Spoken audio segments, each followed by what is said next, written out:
Vous avez tout récemment entendu Tidiam Thiam dire qu'il va créer des milliardaires. Très bonne chose. Et quand on entend ça, on dit vraiment, il a été visité par le Saint-Esprit et maintenant, il veut faire du bien aux Ivoiriens, même s'il n'a jamais fait du bien aux Ivoiriens. Au moins, il a dit ça dans sa bouche. Mais pour bien juger quelqu'un, ce n'est pas ce que la personne dit, mais ce sont les actes que la personne pose. Rentrons un peu dans les actes et voyons un peu. Quand Tidiam Thiam était aux commandes, quand il était le DG du BNET, quel bonheur il a fait aux Ivoiriens. Ça, on va vous parler de cela. Et quand vous aurez ce qu'on va vous dire, avec preuve à l'appui, vous comprendrez aisément que Tidiam Thiam vraiment est là pour le bonheur des Ivoiriens. Dans les années 90, Tidiam Thiam était le directeur général du BNET et il copilotait les privatisations des entreprises publiques ivoiriennes. Donc dans les années 1990, pour être plus précis, entre 1993 et 1999, c'est-à-dire sous le régime de Bédié, Chaka Dian était directeur du BNET et en même temps, il travaillait aussi comment privatiser les entreprises publiques ivoiriennes. Il travaillait sur ça. Il n'y a pas de problème.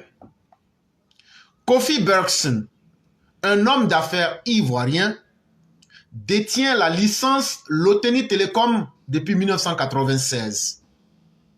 Il y avait un Ivoirien là. Il s'appelle Kofi Bergson. C'est un homme d'affaires ivoirien. Il y a une société de téléphone qu'on appelle Loteni Telecom. Kofi Bergson là, lui il avait la licence déjà de télécommunication depuis 1996. Tidiam Thiam convainc M. Kofi Bergson et aide celui-ci à faire payer sa licence à un prix dérisoire par un homme d'affaires CYS. Tidiam Thiam s'en va voir l'homme d'affaires ivoirien et il arrive à convaincre Kofi Bergson l'ivoirien. Il dit, mais ta société de téléphonie mobile là, Loteni Telecom là, faut vendre la licence là à CYS.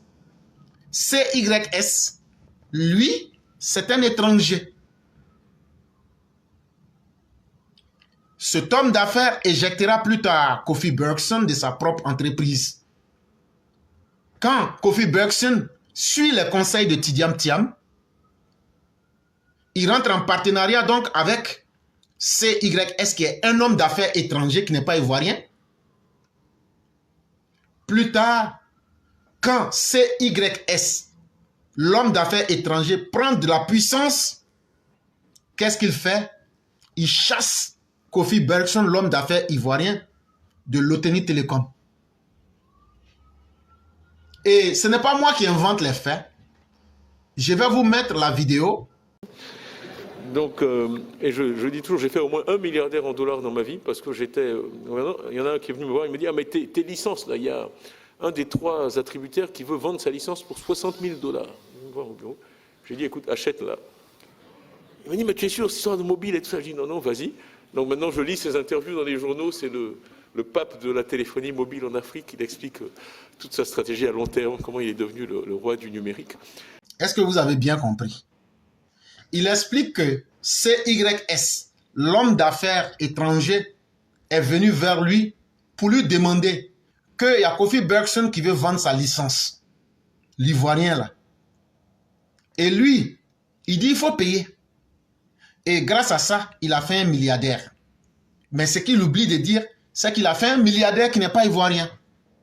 Alors que s'il avait vraiment l'amour des Ivoiriens, il aurait dû dire à l'Ivoirien, ne vends pas ta licence, garde-la, et voilà les conseils que lui, Tidiam Thiam, a donné à l'étranger CYS là. Il pouvait donner les mêmes conseils à Kofi Bergson. Je remets la vidéo pour que vous écoutiez encore. Donc, et je dis toujours, j'ai fait au moins 1 milliardaire en dollars dans ma vie, parce que j'étais... il y en a un qui est venu me voir, il me dit, ah mais tes licences là, il y a un des 3 attributaires qui veut vendre sa licence pour 60 000 $. J'ai dit, écoute, achète là. Il m'a dit, mais tu es sûr, c'est sur le mobile et tout ça. J'ai dit, non, non, vas-y. Donc maintenant, je lis ses interviews dans les journaux. C'est le pape de la téléphonie mobile en Afrique. Il explique toute sa stratégie à long terme, comment il est devenu le roi du numérique.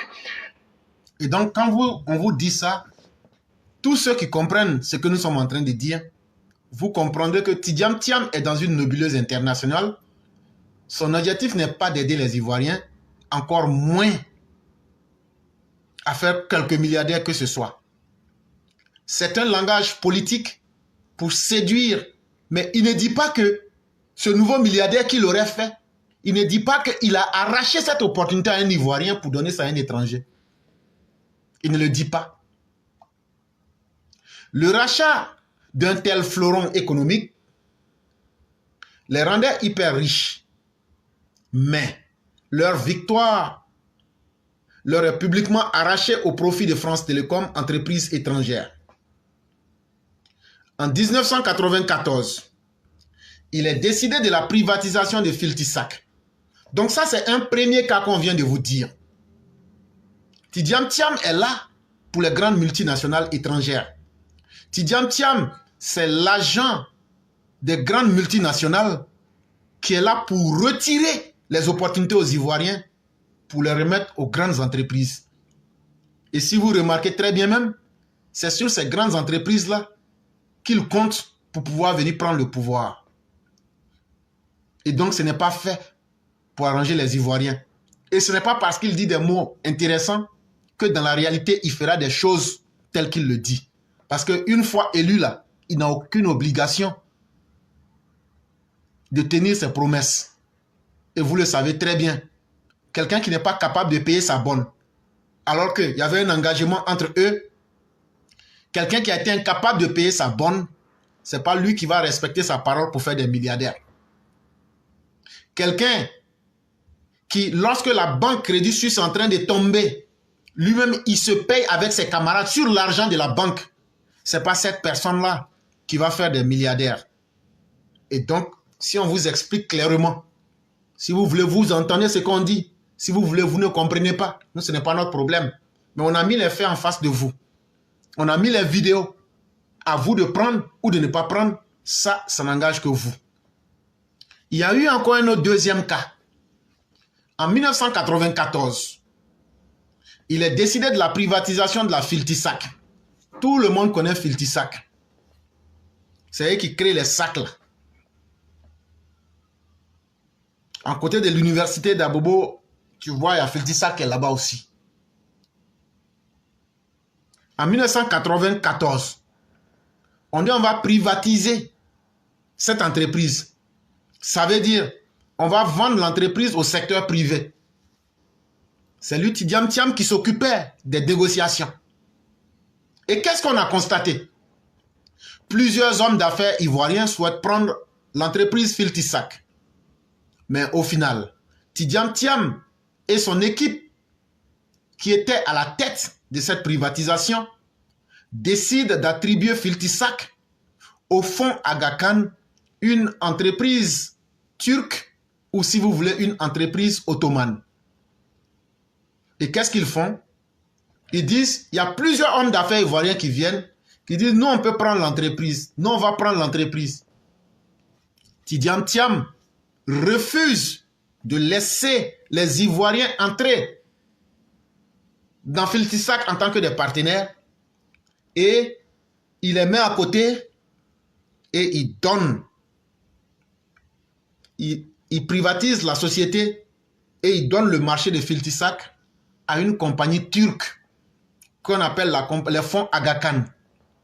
Là, comme ça, lui va développer des réseaux d'amis et comme ça, là, il va recevoir aussi son mangement et puis on avance. Ça encore, c'est un deuxième exemple qu'on vous donne pour que vous vous souveniez que l'histoire de notre pays là, c'est une histoire qui est très récente et que c'est une histoire, on peut blaguer les gens, mais quand les faits sont là, on ne peut pas les transformer. Tidiane Thiam, je vous le dis aujourd'hui, je l'ai toujours dit, s'en fout royalement de vous les Ivoiriens. Ce qu'il recherche là, c'est sa volonté de puissance. Et puis après là, il utilise la Côte d'Ivoire comme un point de passage. Et pour lui, là, dans leur langue sénégalaise, ils disent que vous êtes des gnacs. Ça veut dire des couillons. C'est ce qu'ils disent de vous là-bas. Que les Ivoiriens sont des couillons. Il suffit de venir leur parler 2 fois. On va les tromper et puis on va aller avec eux. Donc, à vous-même de démontrer que vous êtes des couillons ou que vous n'êtes pas des couillons. Je vais parler de Thiam. Et clair, on a tout simplement demandé, Thiam, qui es-tu? Qui es-tu? Qui est? C'est tout ce qu'on demande. On lui demande de se présenter. Depuis le coup d'État, comme on l'a dit, 99, ça fait 23 ans que ce monsieur n'a pas mis les pieds en Côte d'Ivoire. Et subitement, il a un amour fou pour la Côte d'Ivoire, jusqu'à même il veut rendre les Ivoiriens milliardaires. Donc, Thiam, si Thiam veut rendre les Ivoiriens milliardaires, et puis en dollars, c'est une utopie. Je dis, mais ce monsieur-là, il se fout de nous quand même. Donc, comme il y a des gens qui l'écoutent, il y a des gens qui le supportent, il y a des gens qui sont le PDG qui ne sait pas à quoi jouer. Donc, comme je dis comme ça, Thiam, si il veut rendre les Ivoiriens milliardaires, ça veut dire que lui-même, il est déjà milliardaire. Mais les milliards qu'il a trouvés là, qu'il lui-même est milliardaire, il a créé quelle entreprise en Côte d'Ivoire? Cette Côte d'Ivoire qu'il dit aimer tant.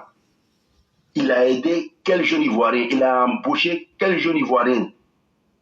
Ça veut dire que ce monsieur-là, tu l'as déjà dit, il veut simplement arriver au pouvoir et avec les ressources de l'État, créer des milliardaires.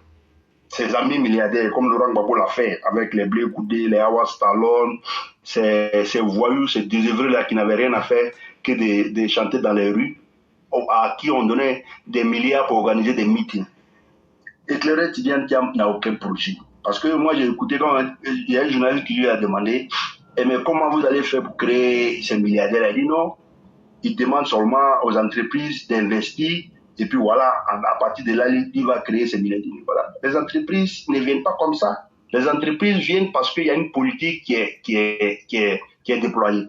Donc, ces milliards-là, je crois que ça a été déjà dit, Tidiane Thiam compte revenir au pouvoir, vers le pouvoir, chose qu'on ne va pas lui donner l'occasion parce que les Ivoiriens, comme tu l'as dit, on a mûri. On réfléchit, on a appris. Tidiane Thiam n'arrivera jamais au pouvoir en Côte d'Ivoire. Bon. Je me retiens un peu parce qu'on a déjà écouté ça.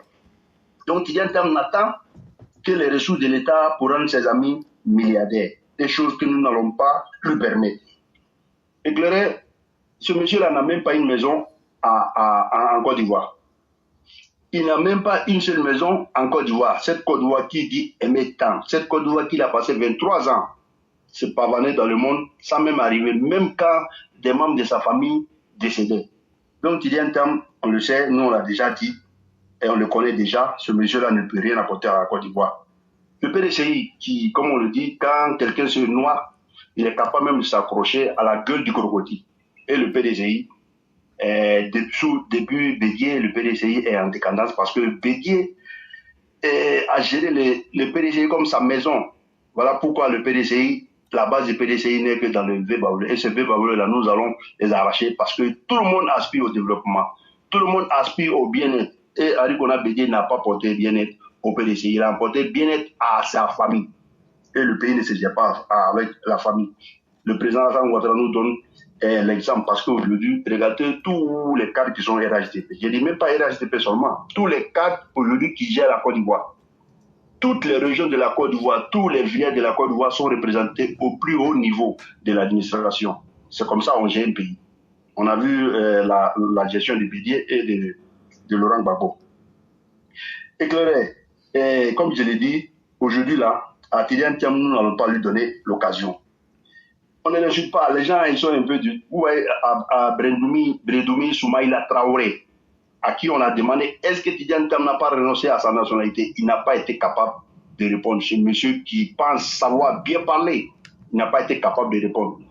Donc ces gens-là, on les connaît, on leur a dit, ils nous vont nous trouver sur le chemin et nous sommes dans la vérité, nous serons toujours dans la vérité. Je suis vraiment heureux d'appartenir à cette plateforme-là parce qu'on est constant.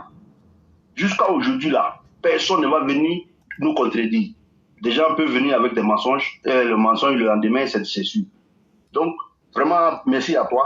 Merci pour tout ce que tu apportes. Merci pour la connaissance que tu nous donnes, pour tout ce que tu nous donnes ici. La possibilité de parler aux Ivoiriens. la VAR. Moi, je préfère que vous vous présentiez à nos téléspectateurs.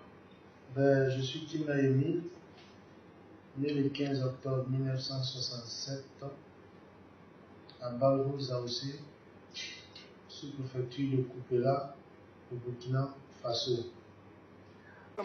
Oui. On appelle la VAR. Vous faisiez des démarches pour octroyer la nationalité ivoirienne à certains... Oui, à son temps, Laurent Gbagbo m'a dit, M. Kima, tous les compatriotes qui veulent se faire naturaliser, de déposer la liste à mon bureau.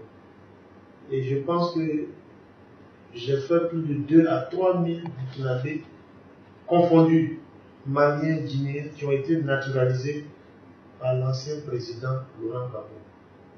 Sans une enquête, il a simplement dit, vous voulez la nationalité, je vous donne ça de manière légale. Ça ne sera rien de faire de faux papiers.